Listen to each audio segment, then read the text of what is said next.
নির্বাচনের দিন বা আগে গণভোটের সুপারিশ, জুলাই সনদ বাস্তবায়নে নির্দেশনা জারি করবে সরকার। সংসদ 270 দিনে সংবিধান সংস্কারে ব্যর্থ হলে স্বয়ংক্রিয় প্রতিস্থাপন। নভেম্বরে গণভোট ও জোট শরিকদের নিজ প্রতীকে ভোট চায় জামায়াত। সুষ্ঠু নির্বাচনে ইসিতে 18 সুপারিশ। জাতীয় নির্বাচনের আগে গণভোটের সুযোগ নেই বলছে বিএনপি।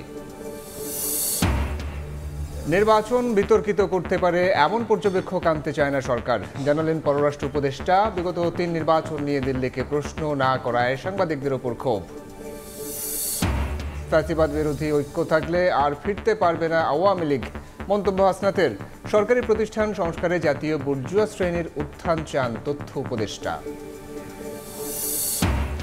এবং শিকল লাগিয়ে নিজেই অপহরণের নাটক সাজান গাজীপুরের ইমাম, বাসের টিকিট কেটে যান পঞ্চগড়। রহস্য উদ্ঘাটন পুলিশের, আদালতে স্বীকারোক্তিমূলক জবানবন্দি।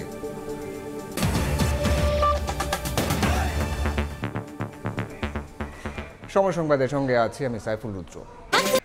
সচিবালয়ে আইন উপদেষ্টা ডক্টর আসিফ নজরুলের সঙ্গে বৈঠক শেষে কথা বলছেন বিএনপির স্থায়ী কমিটির সদস্য সালাউদ্দিন আহমদ। সরাসরি যাচ্ছে সেখানে। নির্বাচন অনুষ্ঠানের মধ্য দিয়ে কেবল জাতীয় সংসদ গঠিত হবে, এখানে তো সংবিধান সংস্কার পরিষদ গঠিত হবে না। হ্যাঁ, আমরা যে গণভোটের প্রস্তাব করেছি সেই গণভোটের মধ্য দিয়ে এই জুলাই জাতীয় সনদের বাস্তবায়নের পক্ষে জনগণ যদি সম্মতি দেয়, সেটা জনগণের একটা সার্বভৌম সম্মতি হবে। অর্থাৎ পরবর্তী জাতীয় সংসদ এবং সংসদ সদস্যগণ সেটা বাস্তবায়ন করার জন্য বাধ্য থাকবে। সেটা হচ্ছে জুলাই জাতীয় সনদ। কীরকম? যেভাবে জুলাই জাতীয় সনদ স্বাক্ষরিত হয়েছে ঠিক ওইভাবে, যেভাবে ঐক্যমত্য প্রতিষ্ঠা হয়েছে ঠিক ওইভাবে, উইথ নোট অফ ডিসেন্ট।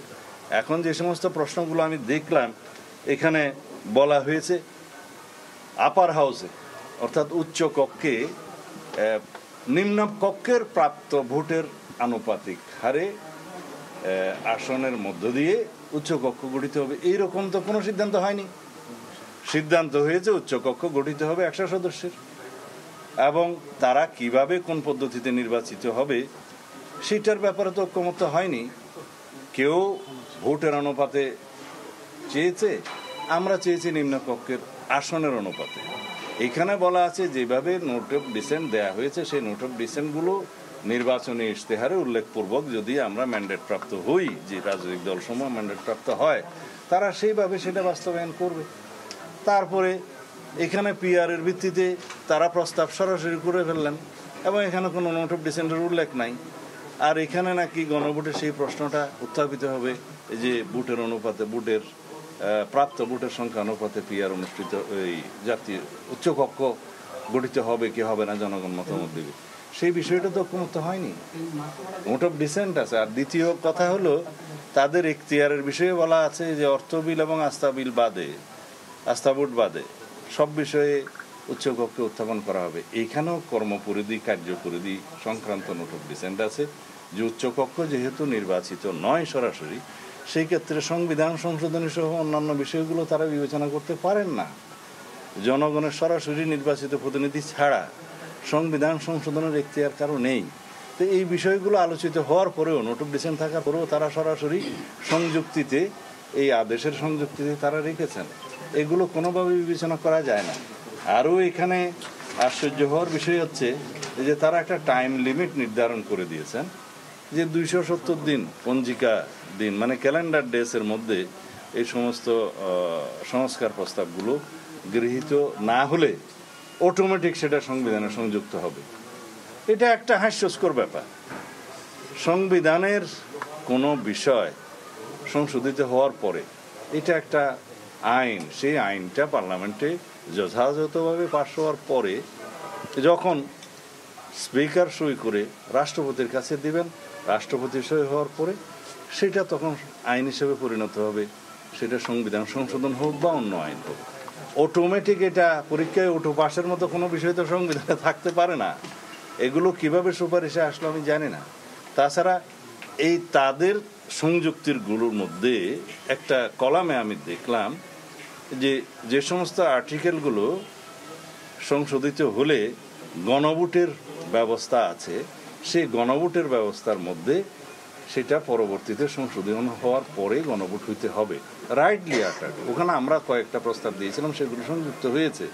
কিন্তু এখানে তো এই সমস্ত ইটারনিটি ক্লজগুলো তো এখানে আছে, বেসিক ক্লজগুলো তো আছে, সেগুলো তো আমরা প্রস্তাব করেছি সংশোধনে নেওয়ার জন্য।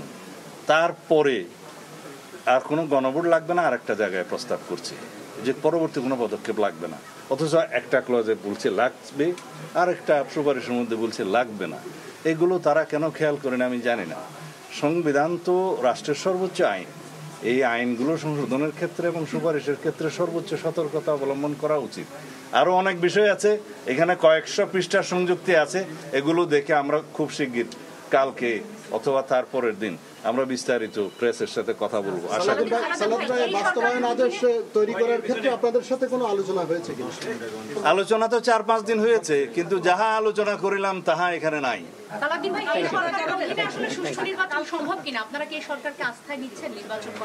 এই কথা বলার সময় এখনো আসে নাই। আমরা আশা করি যথাযথ প্রক্রিয়ায় এই সুপারিশগুলো বিবেচনা করা হবে এবং আইনানুগ সাংবিধানিক প্রক্রিয়ায় আমরা জাতীয় সংসদ নির্বাচন ইনশাআল্লাহ পাবো।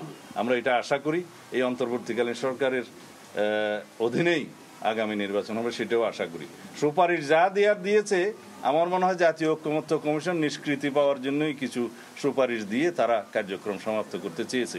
এটা আশা করি উপদেষ্টা পরিষদ, সরকার পুঙ্খানুপুঙ্খ আলোচনা করবেন, বিবেচনায় নেবেন এবং যেটা আইনানুগ হবে এবং সাংবিধানিক ভিত্তি থাকবে, যে প্রক্রিয়ায় গেলে আমরা একটা নিয়মতান্ত্রিক পদ্ধতিতে নির্বাচন করতে পারবো, সেই প্রক্রিয়াতে তারা গ্রহণ করবে।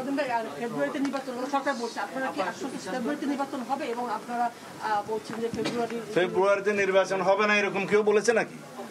কোন রাজনৈতিক দল বা অন্য কেউ? সরকার, নির্বাচন কমিশন, আমরা কেউ তো বলিনি যে ফেব্রুয়ারির প্রথমার্ধে নির্বাচন হবে না বা চাই না। অবশ্যই হবে, হতে হবে। এটা পরে কথা বলবো। সচিবালয়ে আইন উপদেষ্টা ডক্টর আসিফ নজরুলের সঙ্গে বৈঠক শেষে সাংবাদিকদের সঙ্গে কথা বলছিলেন বিএনপির স্থায়ী কমিটির সদস্য সালাউদ্দিন আহমদ। এতক্ষণ সরাসরি ছিলাম সেখানে। রাজশাহীর পর্যটন মোটেলের সমসাময়িক ইস্যুতে কথা বলছেন এনসিপির উত্তরাঞ্চলের মুখ্য সংগঠক সার্জিস আলম। সরাসরি যাচ্ছে সেখানে। আদেশ জারি করা হবে সরকারের পক্ষ থেকে, এটা যেন স্পষ্টত এই অভ্যুত্থানের সবচেয়ে বড় ম্যান্ডেট নিয়ে যিনি অন্তর্বর্তীকালীন সরকারের প্রধান প্রফেসর ডক্টর মোহাম্মদ ইউনূস, আমরা চাই এই অন্তর্বর্তীকালীন সরকারের প্রধানের পক্ষ থেকে এই আদেশটি জারি করা হোক। এখানে গণভোটের যে বিষয়টি যেটি বলা হয়েছে যে নির্বাচনের পূর্বে সুপারিশ করা হয়েছে, আমরা এনসিপি আমাদের জায়গা থেকে এই বিষয়টিকে পজিটিভভাবে দেখি এবং আমরা মনে করি এটি তুলনামূলকভাবে একটি ভালো ফলাফল বয়ে আনবে। কারণ যখন নির্বাচনের সাথে একই সাথে এতগুলো সংস্কার কেন্দ্রিক একটা গণভোটের রায় থাকবে, তখন মানুষের চিন্তা ভাবনা ফোকাস এটা নির্বাচন কেন্দ্রিক হবে, অনেকটা দলীয় হবে।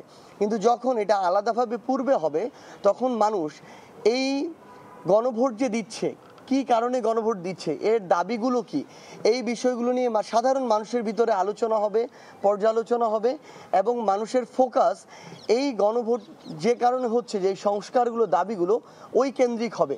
তো এখানে যদি কেউ দলীয়ভাবে এই গণভোটটাকে প্রভাবিত করতে চায়, সেটি করার সুযোগ থাকবে না। কারণ আমরা মানুষ মনে করি অভ্যুত্থান পরবর্তী বাংলাদেশে মানুষ অন্ধভাবে দল বা মার্কার সমর্থক এখনোই আগের মতো আর অবস্থাটি নেই।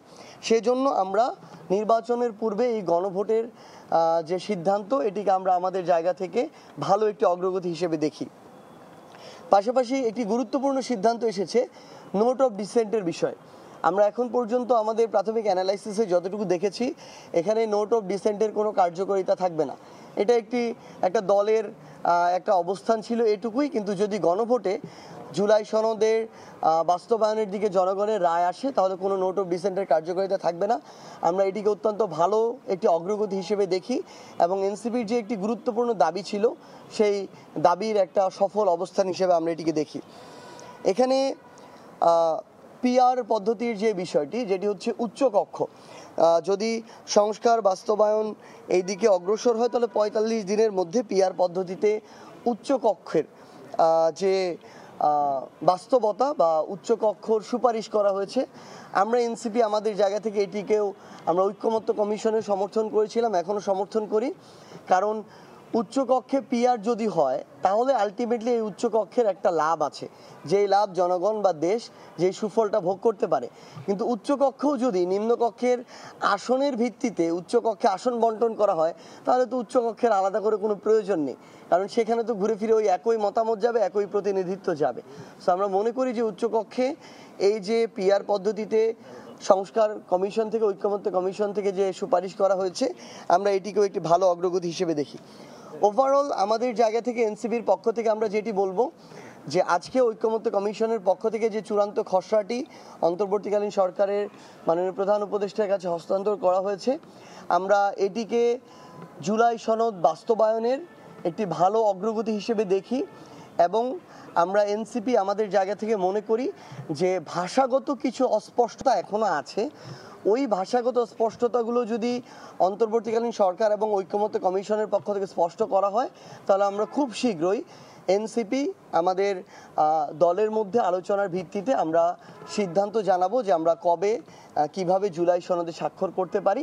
তবে এখন পর্যন্ত আমাদের যেটা আমাদের পক্ষ থেকে আমাদের মতামত এক লাইনে, আমরা বর্তমানে এই ঐক্যমত্য কমিশন সর্বশেষ যে চূড়ান্ত খসড়াটি দিয়েছে এটাকে এনসিপি তাদের জায়গা থেকে স্বাগত জানাচ্ছে এবং একটি ভালো অগ্রগতি হিসেবে দেখছে।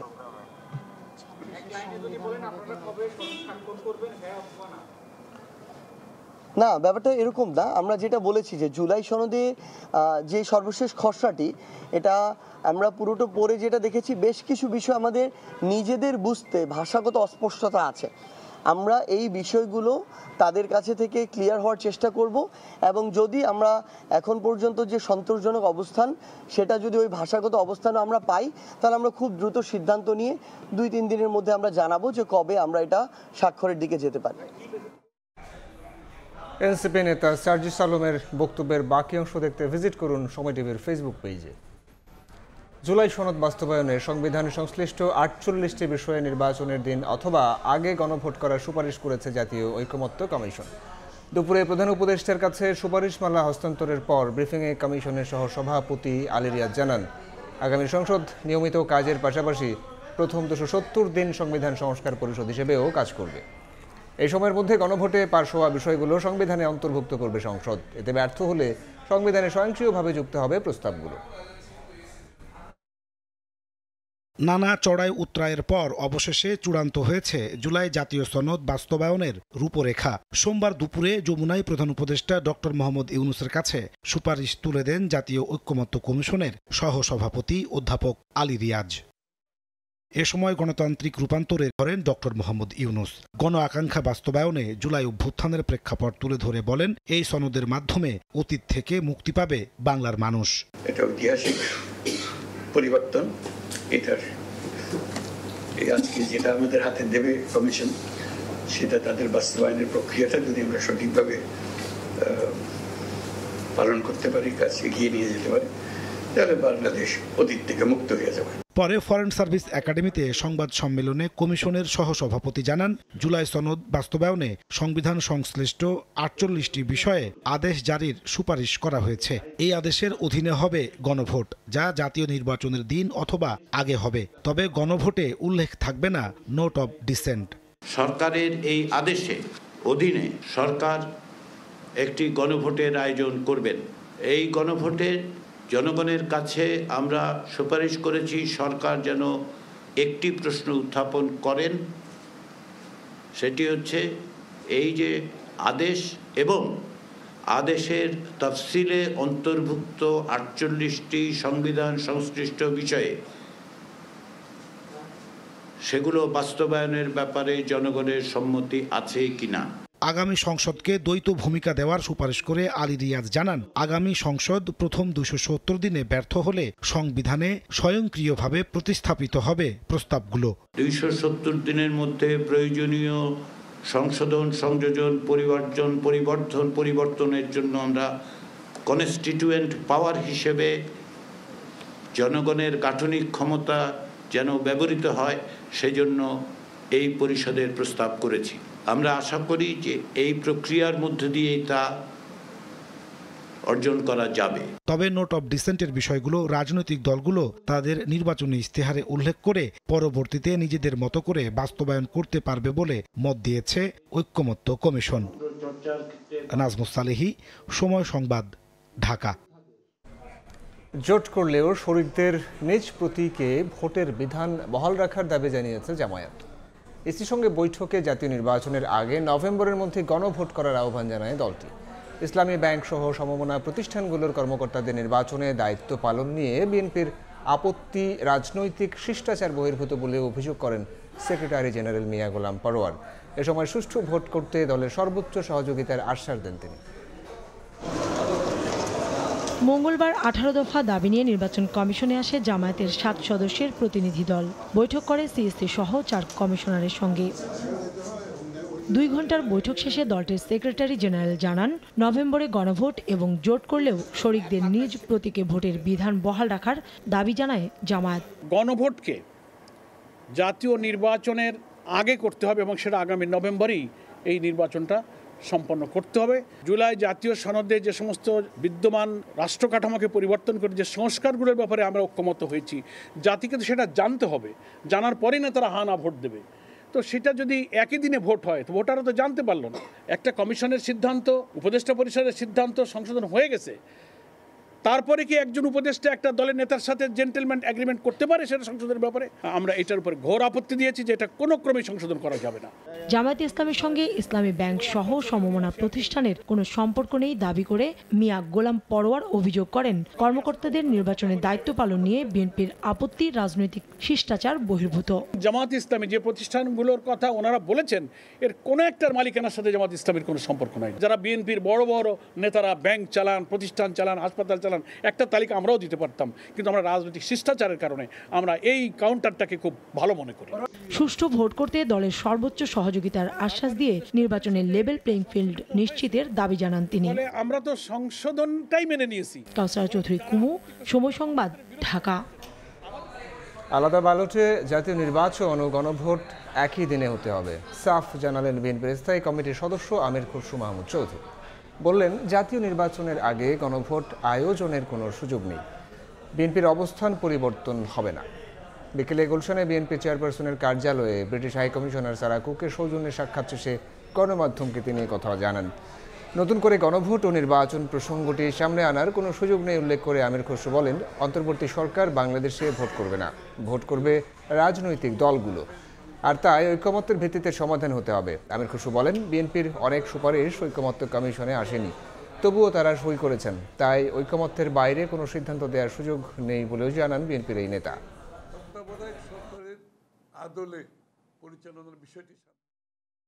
গণভোট আর নির্বাচন একই দিনে হবে, দুটো ব্যালটের মাধ্যমে। এটা দিনের আলোর মতো পরিষ্কার। নতুন করে এই সাবজেক্টকে সামনে আনার কোনো সুযোগ নাই। সেটা যেই বলুক, যারাই সেটা প্রতিবেদন দেখ, সেটা তাদের সমস্যা, এটা বিএনপির সমস্যা না। এই ব্যাপারে আলোচনার কোনো সুযোগ নাই। নির্বাচনের দিন দুইটা ব্যালটের মাধ্যমে গণভোট হবে। অন্তর্বর্তী সরকারের ডানে বামে তাকানোর কোনো সুযোগ নেই, সোজা পথে থেকে ঘোষিত সময়ে নির্বাচন দিতে হবে। সকালে জাতীয় প্রেস ক্লাবের সামনে জাতীয়তাবাদী ওলামা দল আয়োজিত প্রতিবাদ সভায় একথা বলেছেন বিএনপি চেয়ারপারসনের উপদেষ্টা জয়নুল আবদিন ফারুক। এ সময় জামায়াতকে উদ্দেশ্য করে তিনি বলেন, দেশকে আর বিভ্রান্তির দিকে ঠেলে না দিয়ে জনপ্রিয়তা যাচাইয়ে ভোটের মাঠে আসতে হবে জামায়াতকে। তিনি জানান, নির্বাচন না দিয়ে ক্ষমতা আঁকড়ে ধরে রাখার চেষ্টা সফল হতে দেবে না জামায়াত নেতাকর্মীরা। জামায়াতকে বন্ধু হিসেবে থাকার আহ্বান জানিয়ে বিএনপির এই নেতা বলেন, রাজনৈতিক বিভেদ সৃষ্টি না করে কর্মসূচি নিয়ে মাঠে থাকুক তারা। সুষ্ঠু না হলে নির্বাচন বাতিলের দাবি জামায়াতের টালবাহানা বলেও মন্তব্য করেন জয়নুল আবদিন ফারুক। পৃথিবীর সবচেয়ে একজন গ্রহণযোগ্য ব্যক্তি আমাদের একটু দূরে বসে আছেন, তার কাছে অনুরোধ জানাবো, সোজা পথে চলে, ডানে বামে কোনো জায়গায় যাওয়া যাবে না, প্রথমার্ধে নির্বাচন দিতেই হবে।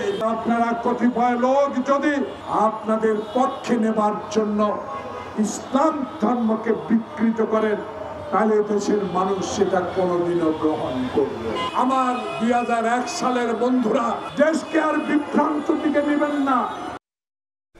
নির্বাচনের আগে অধিকাংশ অবৈধ অস্ত্র উদ্ধার হবে বলে আশা প্রকাশ করেছেন স্বরাষ্ট্র উপদেষ্টা জাহাঙ্গীর আলম চৌধুরী। জানান, অবৈধ অস্ত্র উদ্ধার প্রতিনিয়তই চলছে।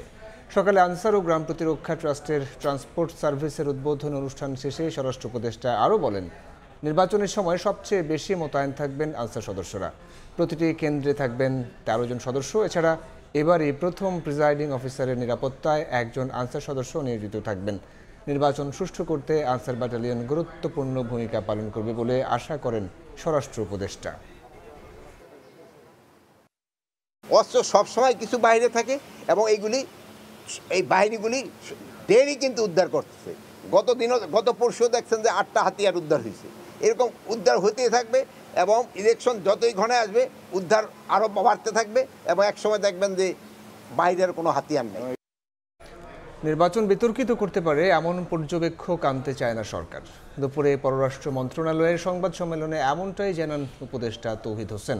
নির্বাচনকালীন বিদেশি পর্যবেক্ষকদের আমন্ত্রণের বিষয়টি ইসি দেখভাল করবে বলেও জানান তিনি। এ সময় আওয়ামী লীগের আমলের 3 নির্বাচন নিয়ে দিল্লিকে প্রশ্ন না করায় ক্ষোভ প্রকাশ করেন উপদেষ্টা। জাতীয় সংসদ নির্বাচনের সময় যত এগিয়ে আসছে তত আলোচনায় বিদেশি পর্যবেক্ষক প্রসঙ্গ। এখন পর্যন্ত পর্যবেক্ষক পাঠাতে আগ্রহ দেখিয়েছে যুক্তরাষ্ট্র এবং ইউরোপীয় ইউনিয়ন। মঙ্গলবার দুপুরে পররাষ্ট্র মন্ত্রণালয়ে সাংবাদিকদের প্রশ্নের জবাবে উপদেষ্টা তৌহিদ হোসেন বলেন, জাতীয় নির্বাচন পর্যবেক্ষণে আগ্রহী দেশগুলোকে স্বাগত জানাবে সরকার। তবে এমন কাউকে আমন্ত্রণ জানাতে চায় না সরকার যারা উদ্দেশ্যমূলকভাবে নির্বাচনকে প্রশ্নবিদ্ধ করবে। একেবারে ফ্রি, ফেয়ার, ট্রান্সপারেন্টের একটা ইলেকশন করতে বদ্ধপরিকর। কাজেই যারা পর্যবেক্ষক হিসেবে আসতে চায় আমরা অবশ্যই তাদেরকে এনকারেজ করব। তবে আমরা চাই না যে পর্যবেক্ষকের আড়ালে কেউ শুধু উদ্দেশ্য প্রণোদিতভাবে দুর্নাম করার জন্য আসুক, সেটা তো আমরা চাইব না। সাংবাদিকদের আরেক প্রশ্নে ক্ষোভ প্রকাশ করে উপদেষ্টা বলেন, সুযোগ পেয়েও আওয়ামী লীগ আমলের 3টি নির্বাচন নিয়ে ভারতের অবস্থান সম্পর্কে দিল্লির পররাষ্ট্র সচিবকে প্রশ্ন না করায় হতাশ হয়েছেন তিনি। আপনাদের মুখে প্রশ্নটা তুলে দেওয়া হয়েছিল যে আপনারা এই কথা গত 15 বছর বলেননি কেন? আগের নির্বাচনগুলি কি আপনাদের এই ফর্মুলা অনুযায়ী সঠিক ছিল? আপনারা কেউ এই প্রশ্নটা তুলেন না। আপনারা যদি নিজের থেকে কিছু এমব্রাস করতে নাও চান, যখন তিনি সুযোগটা দিয়েছেন তখন সেই প্রশ্নটা আপনাদের করা উচিত ছিল, সেটা আপনারা করেননি। এদিকে ঢাকার জন্য ট্রাম্প প্রশাসন মনোনীত রাষ্ট্রদূত ব্রেন্ট ক্রিস্টেনসেন 24 অক্টোবর মন্তব্য করেছিলেন, প্রতিরক্ষা সহ নানা ক্ষেত্রে বাংলাদেশ চীনের দিকে ঝুঁকে পড়ছে। এতে যুক্তরাষ্ট্রের উদ্বেগ তুলে ধরেছিলেন তিনি। তার প্রতিক্রিয়ায় পররাষ্ট্র উপদেষ্টা বলেন, ঢাকা পরাশক্তিধর সব দেশের সঙ্গেই বন্ধুত্বপূর্ণ ভারসাম্যমূলক সম্পর্ক বজায় রেখে চলছে। চীনের সঙ্গে বাংলাদেশের সম্পর্ক অন্য কোনো দেশের জন্য উদ্বেগের বিষয় নয় বলেও মন্তব্য করেন তিনি। আমাদের গভীর সম্পর্ক আছে মার্কিন যুক্তরাষ্ট্রের সাথে এবং অর্থনৈতিক প্রচুর সম্পর্ক আছে চীনের সাথে। যেহেতু আমরা ব্যালেন্স মেনটেন করে চলি, কারোই উদ্বিগ্ন হওয়ার কিছু নেই। বাহরাইনের সঙ্গে দীর্ঘদিন বন্ধ থাকা ভিসা ইস্যুর সমাধানে ঢাকা উদ্যোগ নিতে চায় বলেও জানান তৌহিদ হোসেন। এছাড়া ইসলামী বক্তা জাকির নায়েকের বাংলাদেশ সফর সম্পর্কে পররাষ্ট্র মন্ত্রণালয়ের কাছে কোনো তথ্য নেই বলেও জানান পররাষ্ট্র উপদেষ্টা। শাতিলা শারমিন, সময় সংবাদ, ঢাকা। ফ্যাসিবাদ বিরোধী ঐক্য থাকলে আওয়ামী লীগ আর জীবিত হতে পারবে না বলে মন্তব্য করেছেন এনসিপির দক্ষিণাঞ্চলের মুখ্য সংগঠক হাসনাত আব্দুল্লাহ। 2 দিন ব্যাপী ইকোনমিক সামিটে অংশ নিয়ে তথ্য উপদেষ্টা মাহফুজ আলম বলেন, দেশে একটি জাতীয় বুর্জুয়া শ্রেণী দরকার যারা সরকারি প্রতিষ্ঠানে সংস্কারে কাজ করবে। আর দারিদ্র্য ও অসঙ্গতি দূর করতে না পারলে উন্নয়ন কাজে আসবে না বলে মনে করেন সিপিডির নির্বাহী পরিচালক ফাহমিদা খাতুন। মঙ্গলবার রাজধানীর একটি হোটেলে 2 দিনব্যাপী ইকোনমিক রিফর্ম সামিট অনুষ্ঠিত হয়। এতে অংশ নেন বিভিন্ন রাজনৈতিক দলের প্রতিনিধি, অর্থনীতিবিদ সহ অনেকে। তারা পলিসি মেক করবে না, তারা শুধু এক্সিকিউট করবে। Politicians has to take control. সামিটে অংশ নিয়ে সিপিডির নির্বাহী পরিচালক ফাহমিদা খাতুন বলেন, দারিদ্র্য ও অসঙ্গতি দূর করতে না পারলে কোনো উন্নয়ন কাজে আসবে না। আমাদের যে বৈষম্য হিসাব করার যে সূচকটা, বিশেষ করে যেটা বলে থাকি আমরা গিনি কোএফিশিয়েন্ট, সেটা কি হচ্ছে, সেটা কিন্তু এখন প্রায় 0.5%, 0.499, অর্থাৎ প্রায় অর্ধেক। ক্ষমতা, ব্যবসা ও আমলাতন্ত্রের কঠিন চক্রে মানুষের অধিকার আটকে আছে বলে অভিযোগ করেন এনসিপি নেতা তাসনিম জারা। আর ফ্যাসিবাদ বিরোধী ঐক্য থাকলে আওয়ামী লীগ আর জীবিত হতে পারবে না বলে মন্তব্য করেছেন দলের দক্ষিণাঞ্চলের মুখ্য সংগঠক হাসনাত আব্দুল্লাহ। এখানে লোকাল পর্যায়ে মানুষজন তাদের যে পলিসিগুলো তাদের লাইফে এফেক্ট করে সেই জায়গায় they will have a voice, they will have a say and they will be able to put opinions on the decisions that affect their lives. Awami League হচ্ছে একটা ডেড চ্যাপ্টার। এখন এটা যেহেতু একটা মরা হাতি, এখন এটাকে অনেক বেশি যে যার মতো করে লাথি দিতে পারে, এটা সহজ, অনেক বেশি সহজ। এটা তো এখন একদম ডেড। তো এটা আসলে আর মেইন স্ট্রিমিং হবে না। তো মেইন স্ট্রিমিং হবে না যদি আমরা একসাথে থাকি। এখন আমরা যদি আবার হচ্ছে নিজেদের মধ্যে বিভিন্ন বর্গে বিভিন্ন গোত্রে ভাগ হয়ে যাই, তখন কিন্তু আবার হচ্ছে আমাদের জন্য ডিফিকাল্ট হবে। দেশে একটি জাতীয় বুর্জোয়া শ্রেণী দরকার জানিয়ে তথ্য উপদেষ্টা মাহফুজ আলম বলেন, অর্থনীতিতে এখন বড় কোনো সংকট নেই, তবে নির্বাচিত সরকারের অপেক্ষায় রয়েছেন বিনিয়োগকারীরা। ব্যবসা বাণিজ্য ভালো হবে, কারণ হচ্ছে এখানে আসলে ট্রাস্টের ইস্যু আছে প্রতিষ্ঠানগুলো, কারণ নির্বাচন হবে, সবাই অপেক্ষা আছে নির্বাচন হলে তারপরে তারা ইনভেস্ট করবে। ইট ইজ নট যে এটা হচ্ছে গভর্নমেন্টের বড়সড় ক্রাইসিস, এটা হচ্ছে মূলত হচ্ছে যে পুরো মার্কেটের ট্রাস্ট নাই যে আসলে আমি এখন টাকা ডালবো কিনা। অনুষ্ঠানের শেষ অংশে অগ্নিঝরা বর্ষা বইয়ের মোড়ক উন্মোচন করা হয়। সাইফুল ইসলাম, সময় সংবাদ, ঢাকা। তত্ত্বাবধায়ক সরকার ব্যবস্থা ফিরলে কবে থেকে কার্যকর হবে তা নিয়ে ভিন্ন মত দিয়েছেন আইনজীবীরা। তবে আগামী সংসদ নির্বাচন অন্তর্বর্তী সরকারের অধীনেই হবে বলে জানিয়েছেন তারা। তত্ত্বাবধায়ক সরকার ফেরাতে চতুর্থ দিনের শুনানিতে ওঠে এসব প্রশ্ন। পরে শুনানি বুধবার পর্যন্ত মুলতবি করেন আপিল বিভাগ। তত্ত্বাবধায়ক সরকার ফেরাতে চূড়ান্ত শুনানি চলছে দেশের সর্বোচ্চ আদালতে। 4 দিনের শুনানিতে ঘুরে ফিরে এসেছে একই প্রশ্ন, তত্ত্বাবধায়ক সরকার ফিরলে তা কবে থেকে কার্যকর হবে। মঙ্গলবার শুনানি শেষে জামায়াতের আইনজীবী বলেন, তত্ত্বাবধায়ক সরকার ফিরলেও বর্তমান পরিস্থিতিতে বাস্তবায়ন করা সম্ভব নয়। ত্রয়োদশ সংসদ নির্বাচন অন্তর্বর্তী সরকারের অধীনেই হবে বলেও মত তার। আমাদের সংবিধানের পূর্ববর্তী আর্টিকেল 58 ক, খ, গ, ঘ যে সিচুয়েশনে এটাকে অ্যাপ্লাই করতে হয়, এই সিচুয়েশন বাংলাদেশে আপাতত নাই। এই নির্বাচন ত্রয়োদশ সংশোধনীতে উল্লেখিত যে তত্ত্বাবধায়ক সরকার ব্যবস্থা আছে, ওই ব্যবস্থায় হওয়ার কোনো সম্ভাবনা আমরা দেখছি না। আইনও এই বর্তমান সিস্টেমে অতীতের তত্ত্বাবধায়ক সরকার ব্যবস্থা কার্যকর করার কোনো আইনি প্রভিশন আপাতত বাংলাদেশে নেই। তবে তত্ত্বাবধায়ক সরকার ব্যবস্থা ফিরলেও সাংবিধানিক প্রশ্ন জড়িত থাকায় সেটি কবে থেকে কার্যকর হবে তা সর্বোচ্চ আদালতের উপর ছেড়ে দিয়েছেন আরেক আইনজীবী। হাইকোর্টে এই বিষয়টায় অলরেডি রায় হয়ে গেছে, সুতরাং হাইকোর্টের বিষয়টা আমরা অ্যাপিলেট ডিভিশনে গিয়েছি, আপিল পেন্ডিং আছে। ওই অ্যাপিলেট ডিভিশন ফাইনালি জাজমেন্ট দিয়ে বলে দিবে, আমরা আশা করতেছি বলে দিবে যে হাইকোর্টের রায়টা বহাল আছে, হাইকোর্টের রায়ের যে নন পার্টি কেয়ারটেকার গভর্নমেন্টের বিষয়টা রেস্টোর করা আছে, সেই অনুপাতেই বর্তমান ইন্টারিম গভর্নমেন্টের দ্বারাই ইলেকশন হবে। 2011 সালে সংখ্যাগরিষ্ঠ মতামতের ভিত্তিতে তত্ত্বাবধায়ক সরকার ব্যবস্থা বাতিল করে রায় দেন সাবেক প্রধান বিচারপতি ABM খায়রুল হকের নেতৃত্বাধীন আপিল বিভাগ। রাজনৈতিক পট পরিবর্তনের পর রায় পুনর্বিবেচনা চেয়ে আবেদন ও আপিল করে বদিউল আলম মজুমদার সহ 5 জন, বিএনপির মহাসচিব মির্জা ফখরুল ইসলাম আলমগীর ও জামায়াতের সেক্রেটারি জেনারেল গোলাম পরওয়ার। আফজাল হোসেন, সময় সংবাদ, ঢাকা। সময় সংবাদে আরও থাকছে। খুলছে সেন্ট মার্টিন দ্বীপে ভ্রমণের পথ। শনিবার থেকে ছাড়বে পর্যটকবাহী জাহাজ। নভেম্বর মাসে রাত্রি যাপন নিষিদ্ধ, মানতে হবে 12টি নির্দেশনা।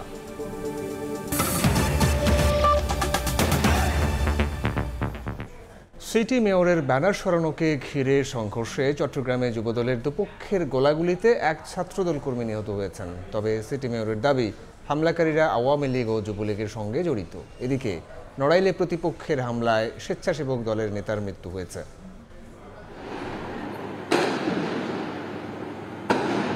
সোমবার মধ্যরাতে চট্টগ্রামের বাকুলিয়ার এক্সেস রোড এলাকায় হঠাৎই গুলির বিকট শব্দ। আতঙ্কিত হয়ে পড়েন স্থানীয়রা। পুলিশ জানায়, ওই এলাকায় সিটি মেয়রের ছবি সম্বলিত ব্যানার সরানোকে কেন্দ্র করে যুবদলের দুপক্ষ সংঘর্ষে জড়িয়ে পড়ে। এক পর্যায়ে উভয় পক্ষের মধ্যে গোলাগুলি হয়। এতে 8 জন গুলিবিদ্ধ হন। তাদের উদ্ধার করে চট্টগ্রাম মেডিকেলে নেওয়া হলে সাজ্জাদ নামে এক ছাত্রদল কর্মীর মৃত্যু হয়। হত্যাকাণ্ডের সঙ্গে আওয়ামী লীগ ও যুবলীগ জড়িত বলে দাবি সিটি মেয়রের। ওই গ্রুপ হচ্ছে সন্ত্রাসী গ্রুপ। এরা আগে ছাত্রলীগ যুবলীগ করত, তারা আজকে এখানে এসে কারো না কারো শেল্টারে আছে। এদিকে সম্প্রতি নড়াইলের কালিয়ার সুক্ত গ্রামে মোবাইল ফোন কেনাবেচাকে কেন্দ্র করে প্রতিপক্ষ সুজন খানের সঙ্গে কথা কাটাকাটি হয় মাসুদ শেখের ভাতিজার।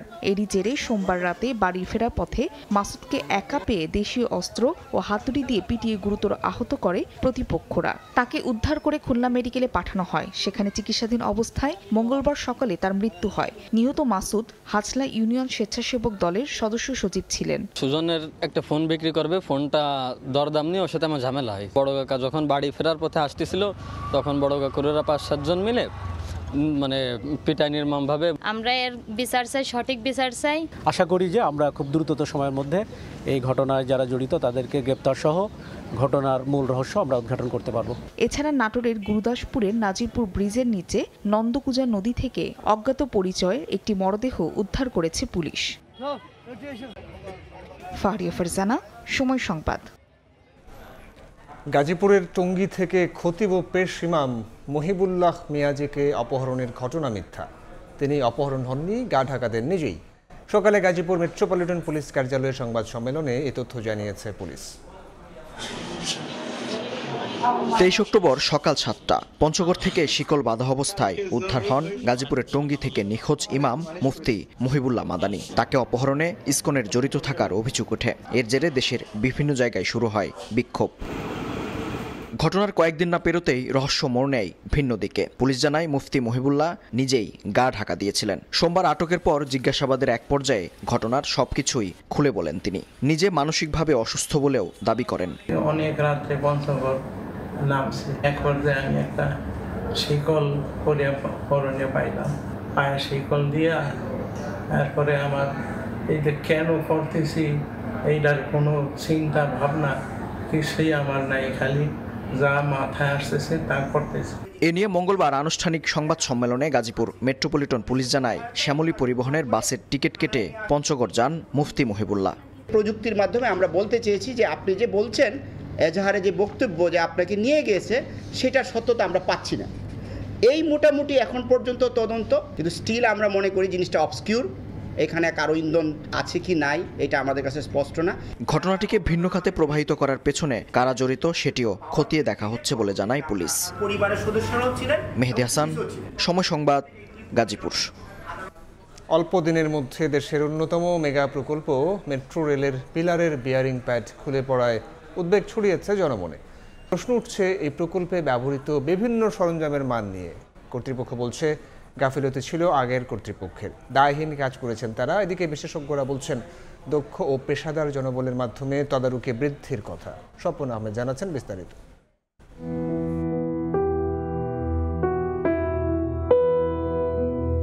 ইচ্ছে তো অনেক, আপাতত যদি জীবন থেকে পালিয়ে যেতে পারতাম।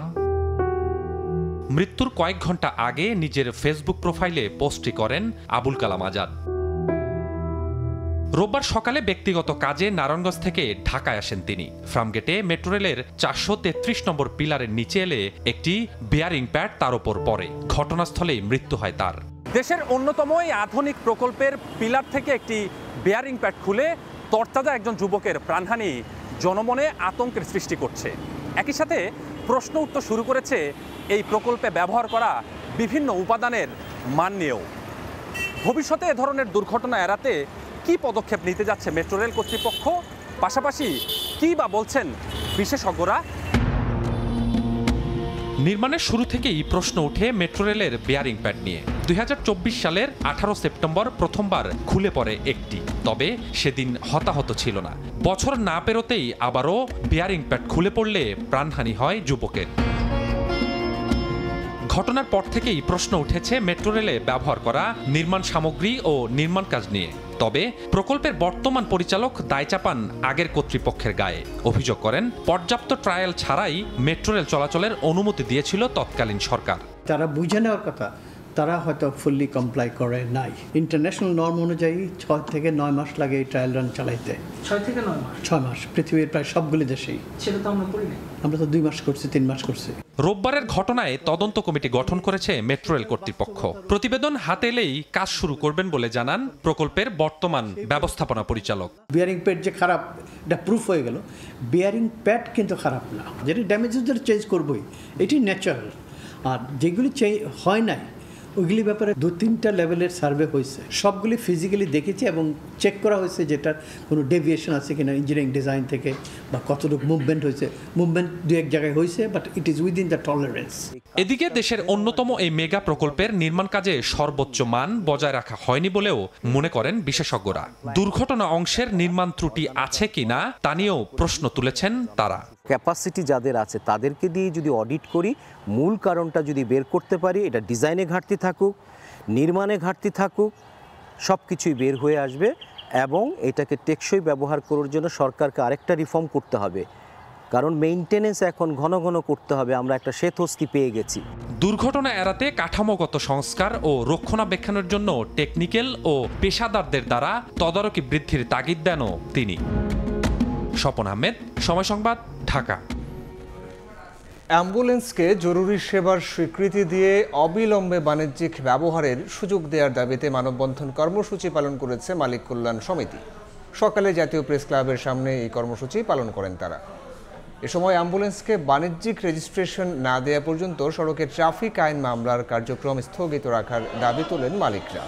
মুজিববর্ষ উপলক্ষে বিগত সরকার মৌখিকভাবে অ্যাম্বুলেন্স থেকে কর আদায় বন্ধ করে, তবে বর্তমানে বিগত সময়সহ সব কর আদায় করছে বিআরটিএ। এতে বাস মালিকরা আর্থিকভাবে চাপে পড়েছেন। ফলে অ্যাম্বুলেন্সকে বাণিজ্যিকভাবে স্বীকৃতি দিলে এই করের পরিমাণ কমিয়ে আনা সম্ভব বলে দাবি করেন মানববন্ধনকারীরা। 7 দিনের মধ্যে দাবি আদায় না হলে সারা দেশে অ্যাম্বুলেন্স সেবা বন্ধ করা হবে বলে হুঁশিয়ার দেন তারা। চট্টগ্রামের সাগরিকা স্টেডিয়াম সংলগ্ন রেলগেইটে মালবাহী ট্রেনের সঙ্গে ট্রাকের সংঘর্ষে একজন নিহত হয়েছেন। দুর্ঘটনায় ইঞ্জিনসহ মালবাহী ট্রেনের একটি কন্টেইনার উল্টে গেছে। এতে পণ্যবাহী ট্রেন চলাচল বন্ধ রয়েছে। চলছে উদ্ধার কাজ। বিস্তারিত জানাচ্ছেন পার্থ প্রতিম বিশ্বাস। ৩১টি কন্টেইনার নিয়ে চট্টগ্রাম থেকে ভোর রাত 4টার দিকে ঢাকার উদ্দেশ্যে ছাড়ে ট্রেনটি। সাগরিকা স্টেডিয়াম সংলগ্ন রেলগেট এলাকায় সংঘর্ষ হয় একটি ট্রাকের সঙ্গে। এ সময় রেলগেটে থাকা এক ব্যক্তি দুর্ঘটনা কবলিত ট্রাকের চালের নিচে চাপা পড়েন। তাকে উদ্ধার করে চট্টগ্রাম মেডিকেলে নেওয়া হলে চিকিৎসক মৃত ঘোষণা করেন। এখানে গেট ফালানো হয় নাই, আমি ক্লিয়ার দেখছি, 2 জন লোক, ওরা 2 জন ড্রাইভার। আমার বাইক নিয়ে ব্রিজ রেল লাইন পারে চলে গেছি। এর ভিতরে গেট পড়তে ট্রাক আর রেল লাইন দুটোটা একসাথে। ঘটনাস্থলে গেট ব্যারিয়ার ভাঙা অবস্থায় দেখা গেছে। গেটম্যানের দাবি গেট ব্যারিয়ার ফেলা হয়েছিল। যদিও অভিযোগ উঠেছে নিহত ব্যক্তি এলাকার নিরাপত্তা রক্ষী, তাকে দায়িত্বে রেখে গিয়েছিলেন গেটম্যান। রেলটা আসতেছিল, উনি গেট ফালাইছে, আমিও বাইরে আমি দেখতেছি উনি ফালাইছে, আমি ওই পাশে চলে গেছি।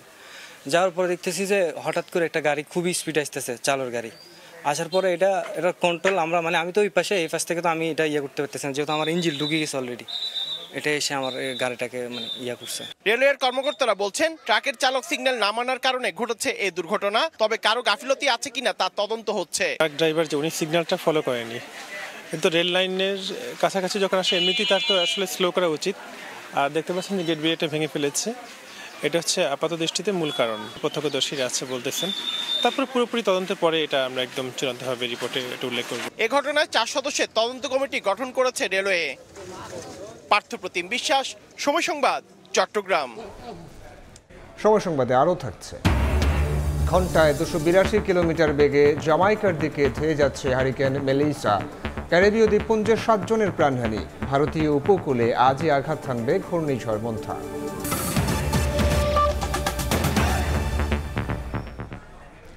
দীর্ঘ বিরতির পর আবারও খুলছে সেন্ট মার্টিন দ্বীপ। 1 নভেম্বর থেকে কক্সবাজার শহরের নুনিয়াছড়া ঘাট থেকে শুরু হবে পর্যটকবাহী জাহাজ চলাচল। তবে নভেম্বর মাসে শুধু দিনের বেলায় ভ্রমণ করা যাবে, রাত্রি যাপন নিষিদ্ধ। আর দ্বীপের পরিবেশ সুরক্ষায় পর্যটকদের মানতে হবে 12টি নির্দেশনা। মোহাম্মদ ফরাজের ক্যামেরায় বিস্তারিত জানাচ্ছেন সুজাউদ্দিন রুবেল। দীর্ঘ অপেক্ষার পর আবারও খুলছে সেন্ট মার্টিন দ্বীপে ভ্রমণের পথ। 1 নভেম্বর থেকে কক্সবাজার শহরের নুনিয়াছড়া ঘাট থেকে সেন্ট মার্টিনের উদ্দেশ্যে চলাচল করবে পর্যটকবাহী জাহাজ। তবে নভেম্বর মাসে পর্যটকরা শুধু দিনের বেলায় ভ্রমণ করতে পারবেন, রাত্রি যাপন সম্পূর্ণ নিষিদ্ধ। ডিসেম্বর ও জানুয়ারিতে প্রতিদিনই গড়ে 2000 পর্যটক সেন্ট মার্টিনে রাত্রি যাপনের সুযোগ পাবেন। আর ফেব্রুয়ারি মাসে দ্বীপে পর্যটক যাতায়াত সম্পূর্ণভাবে বন্ধ থাকবে। তবে ভ্রমণে পর্যটকদের মানতে হবে 12টি নির্দেশনা। এমন সিদ্ধান্তে পর্যটন ব্যবসায়ীরা বলছেন সেন্ট মার্টিন নিয়ে ছিনিমিনি খেলা খুবই দুঃখজনক। সঠিক পরিকল্পনা না থাকলে এই শিল্প বড় ক্ষতির মুখে পড়বে। 6 এবং 9 ঘন্টা লাগে প্রায় প্রতিটি জাহাজ। এই জাহাজগুলা কক্সবাজার থেকে দিনে গিয়ে দিনে আসা কিভাবে সম্ভব? পর্যটকরা এত টাকা খরচ করে এত দূরত্ব ঝুঁকি নিয়ে সেন্ট মার্টিনে গিয়ে 2 ঘন্টার জন্য কেন তারা সেন্ট মার্টিনে যাবে? এটা আরও সুবিবেচনা করা দরকার। আইনগত বিধিনিষেধের কারণে উখিয়ার ইনানি সৈকত থেকে জাহাজ ছাড়ার অনুমতি নেই। তাই কক্সবাজার শহরের নুনিয়ারছড়া ঘাট থেকেই সেন্ট মার্টিনে যাবে পর্যটকবাহী জাহাজ। এরই মধ্যে 2টি জাহাজের অনুমতি দেওয়া হয়েছে জানিয়েছেন জেলা প্রশাসক। ওখানে পর্যটকদের অবস্থান নিরাপত্তা নিশ্চিত করার জন্য আমরা জেলা প্রশাসন থেকে আইন শৃঙ্খলা রক্ষাকারী বাহিনীর সকল ধরনের পদক্ষেপ গ্রহণ করব। পরিবেশ অধিদপ্তর বলছে দ্বীপের পরিবেশ সুরক্ষায় সেন্ট মার্টিন ভ্রমণে পর্যটকদের নির্দেশনাগুলো কঠোরভাবে মানতে হবে। আমরা পরিবেশ অধিদপ্তর থেকে প্রথমবার সিঙ্গেল ইউজ প্লাস্টিক নিয়ে যাতে উঠতে না পারে সেই সময় আমরা নজরদারি করছি এবং আমরা প্লাস্টিক নিয়ে তাদেরকে আমরা কাপড়ের ব্যাগ দিচ্ছি। পর্যটন ও পরিবেশের ভারসাম্য রক্ষায় এখন সবচেয়ে বড় চ্যালেঞ্জ। তবেই টিকে থাকবে সেন্ট মার্টিন দ্বীপ বলছেন সংশ্লিষ্টরা। সুজাউদ্দিন রুবেল, সময় সংবাদ, কক্সবাজার। এবার রংপুর বিভাগের খবর।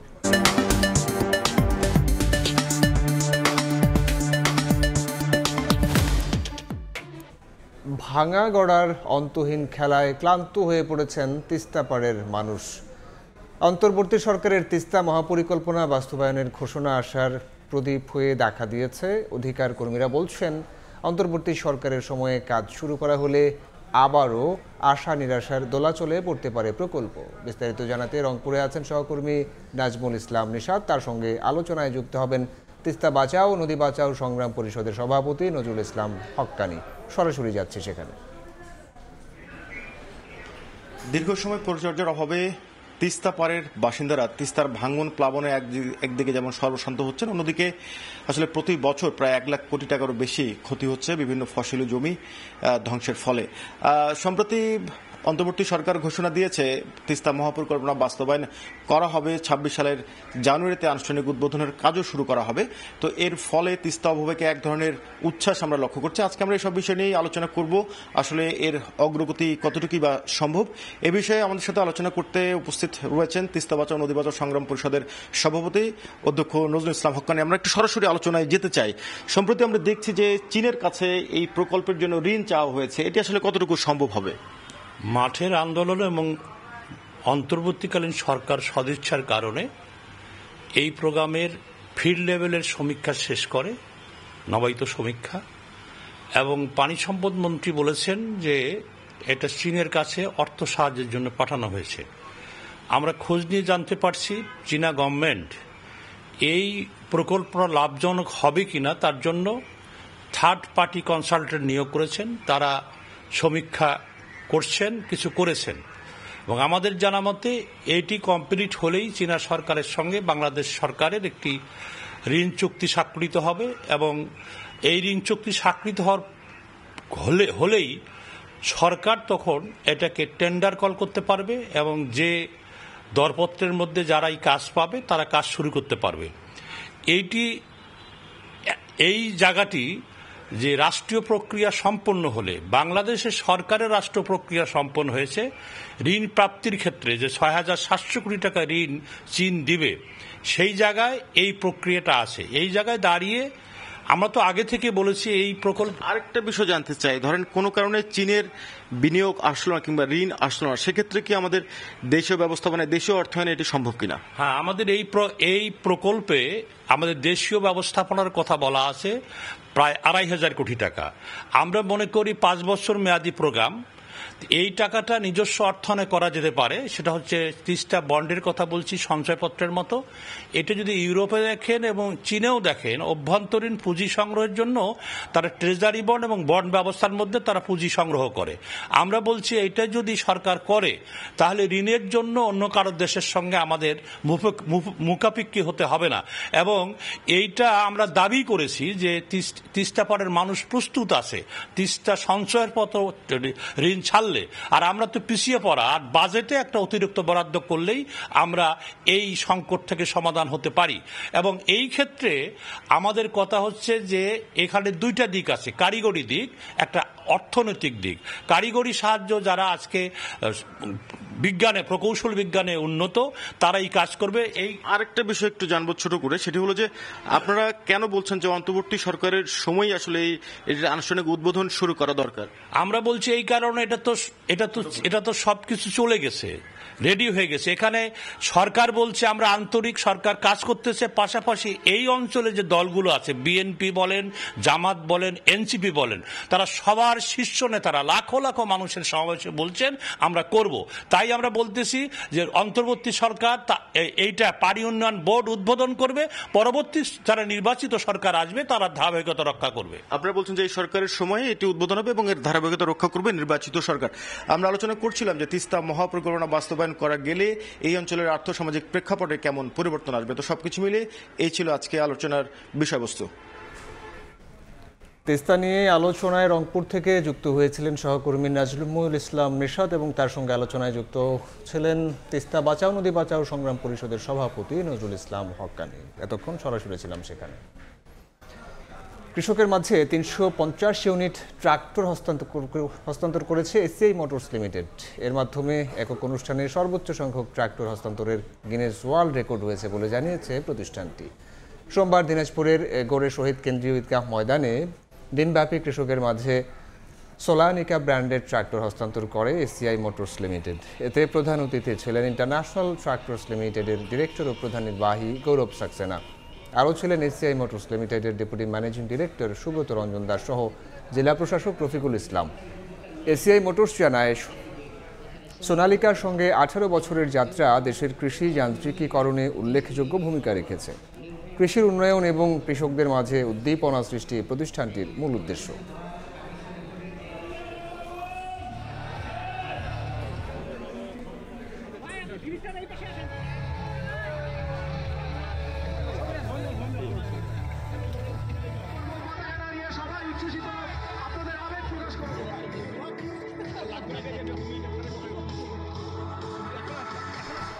এবার আন্তর্জাতিক খবর। ক্যারিবীয় দ্বীপরাষ্ট্র জামাইকার দিকে ধেয়ে যাচ্ছে চলতি বছরের সবচেয়ে শক্তিশালী হারিকেন মেলিসা। স্থানীয় সময় মঙ্গলবার সকালে ঘন্টায় 282 কিলোমিটার বেগে এটি দেশটির স্থলভাগে আঘাত হানতে পারে বলে জানিয়েছে আবহাওয়া দফতর। এর মধ্যে মেলিসার প্রভাবে তীব্র বৃষ্টিপাত ও ঝড়ো বাতাসে হাইতি, জামাইকা ও ডোমিনিকান রিপাবলিকে 7 জনের প্রাণহানির খবর পাওয়া গেছে। হারিকেন মেলিসার তাণ্ডব চলছে ক্যারিবীয় উপকূল জুড়ে। ক্যাটাগরি 5 মাত্রার মেলিসার প্রভাবে দ্বীপরাষ্ট্র জ্যামাইকায় তীব্র বৃষ্টিপাত ও ঝোড়ো বাতাস বয়ে যাচ্ছে। এরই মধ্যে সেখানে কয়েকজন হতাহত হয়েছেন। এছাড়া হাইতি ও ডোমিনিকান রিপাবলিকেও প্রাণ হারিয়েছেন বেশ কয়েকজন। হারিকেন মেলিসা স্থানীয় সময় মঙ্গলবার সকালে জ্যামাইকার স্থলভাগে আঘাত হানতে পারে বলে জানিয়েছে দেশটির আবহাওয়া দপ্তর। ঘন্টায় 282 কিলোমিটার বেগে ধেয়ে যাচ্ছে ঘূর্ণিঝড়টি। দ্বীপরাষ্ট্রটির পশ্চিমাঞ্চলীয় লেসকেইস এলাকায় মেলিসার প্রভাবে সৃষ্ট বৃষ্টিপাতের ফলে বন্যা দেখা দিয়েছে। আগামী 4 দিনে জ্যামাইকার কিছু অঞ্চলে সর্বোচ্চ 100 সেন্টিমিটার বৃষ্টি হতে পারে। এমনকি 13 ফুট উচ্চতার জলোচ্ছ্বাসেরও সম্ভাবনা রয়েছে। মেলিসা প্রাণঘাতী উল্লেখ করে এটি চলতি বছরের সবচেয়ে শক্তিশালী ঘূর্ণিঝড় হতে চলেছে বলে জানিয়েছে যুক্তরাষ্ট্র ভিত্তিক ন্যাশনাল হারিকেন সেন্টার। সরকারের নির্দেশে ঝুঁকিপূর্ণ এলাকার বাসিন্দাদের নিরাপদ স্থানে সরিয়ে নিচ্ছে জরুরি উদ্ধারকারী দল। এরই মধ্যে দক্ষিণ উপদ্বীপে বিমান চলাচল স্থগিত করেছে কর্তৃপক্ষ। বন্ধ রাখা হয়েছে নৌ চলাচলও। মেলিসার আঘাতে ব্যাপক ক্ষয়ক্ষতির আশঙ্কা করছেন দেশটির প্রধানমন্ত্রী। এরই মধ্যে মেলিসার প্রভাবে হাইতি ও ডোমিনিকান রিপাবলিকে ভারী বৃষ্টিপাত অব্যাহত রয়েছে। বুধবার কিউবা অতিক্রম করবে হারিকেনটি। দেশটিতেও ক্ষয়ক্ষতির আশঙ্কা করছেন অনেকে। নাসরিন রুমি, সময় সংবাদ। বঙ্গোপসাগরে সৃষ্ট ঘূর্ণিঝড় মন্থা ভারতীয় উপকূলের দিকে ধেয়ে যাচ্ছে। দেশটির কেন্দ্রীয় আবহাওয়া দপ্তরের তথ্য অনুসারে ঘন্টায় 17 কিলোমিটার গতিতে স্থলভাগের দিকে এগোচ্ছে মন্থা। মঙ্গলবার সন্ধ্যায় ভারতের দক্ষিণাঞ্চলীয় রাজ্য অন্ধ্রপ্রদেশে আছড়ে পড়বে ঝড়টি। এ সময় ওই অঞ্চলে বাতাসের সর্বোচ্চ গতি থাকবে ঘন্টায় 90 থেকে 100 কিলোমিটার। দমকা হাওয়ার বেগ ছুঁতে পারে 110 কিলোমিটার। অন্ধ্র ছাড়াও তামিলনাড়ু ও ওড়িশায় এরই মধ্যে সতর্কতা জারি করা হয়েছে। উপকূল থেকে সরানো হয়েছে লোকজনকে। ওই 3 রাজ্যে মঙ্গলবার বন্ধ থাকছে স্কুল, বাতিল করা হয়েছে বেশ কিছু ট্রেন। বন্ধের প্রভাবে ভারী বৃষ্টিপাত হতে পারে পশ্চিমবঙ্গেও।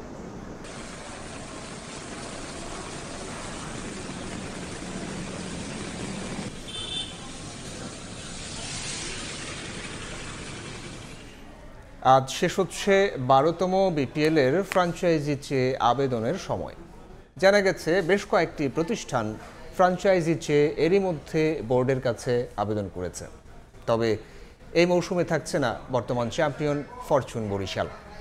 সোমবার রাত পর্যন্ত আনুষ্ঠানিকভাবে 2টি ফ্র্যাঞ্চাইজির আবেদন করেছে বলে জানা গেছে। এবার 5 থেকে 6টি ফ্র্যাঞ্চাইজি নিয়ে বিপিএল আয়োজনের পরিকল্পনা বিসিবির। আজ আরও বেশ কয়েকটি প্রতিষ্ঠান ফ্র্যাঞ্চাইজি চেয়ে আবেদন করার কথা আছে। সন্ধ্যায় বিষয়গুলো নিয়ে সভায় বসার কথা বোর্ড কর্মকর্তাদের। সেখানে চূড়ান্ত করা হবে কারা পাচ্ছে ফ্র্যাঞ্চাইজি। 17 নভেম্বর অনুষ্ঠিত হওয়ার কথা আসন্ন বিপিএল-এর ড্রাফট। তাই 1 থেকে 2 দিনের মাঝে চূড়ান্ত ফ্র্যাঞ্চাইজি তালিকা প্রকাশ করবে BCB. Fortune Barishal. AFC Challenge লিগে টিকে থাকার মিশনে লেবাননের ক্লাব আল আনসারের বিপক্ষে মাঠে নামবে বসুন্ধরা কিংস। ম্যাচটি মাঠে গড়াবে বাংলাদেশ সময় সন্ধ্যা 7টায়। লড়াই করেও শেষ পর্যন্ত ওমানের লিগ চ্যাম্পিয়ন আল সিবের বিপক্ষে হারতে হয়েছে বাংলাদেশ লিগ জায়ান্টদের। চ্যালেঞ্জ লিগের কোয়ার্টার ফাইনালে যেতে আল আনসারের বিপক্ষে জিততেই হবে কিংসকে। প্রতিপক্ষ আগের ম্যাচে কুয়েতের ক্লাবের কাছে হেরেছে 3-2 গোলে। শক্তিমত্তায় বেশ এগিয়ে আল আনসার। এএফসি চ্যালেঞ্জ লিগে বেশ কয়েকবার খেলেছে তারা, তবে প্রবাসী সমর্থকরা মাঠে গিয়ে সমর্থন জানাচ্ছেন দলকে। তাই জয়ের ব্যাপারে আশাবাদী রাকিব তপুরা।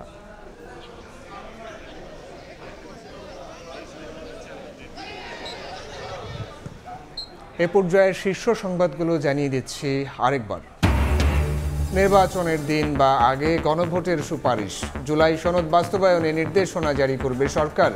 সংসদ 270 দিনের সংবিধান সংস্কারে ব্যর্থ হলে স্বয়ংক্রিয় প্রতিস্থাপন। নভেম্বরেই গণভোট চায় জামায়াত। নির্বাচনের দিন ছাড়া মানবে না বিএনপি। নোট অফ ডিসেন্ট বাদ দিয়ে অনৈক্য তৈরির অভিযোগ। কমিশনের সুপারিশকে স্বাগত জানালো এনসিপি। এবং নির্বাচন বিতর্কিত করতে পারে এমন পর্যবেক্ষক আনতে চায় না সরকার, জানালেন পররাষ্ট্র উপদেষ্টা। বিগত নির্বাচন নিয়ে দিল্লিকে প্রশ্ন না করায় সাংবাদিকদের ওপর ক্ষোভ।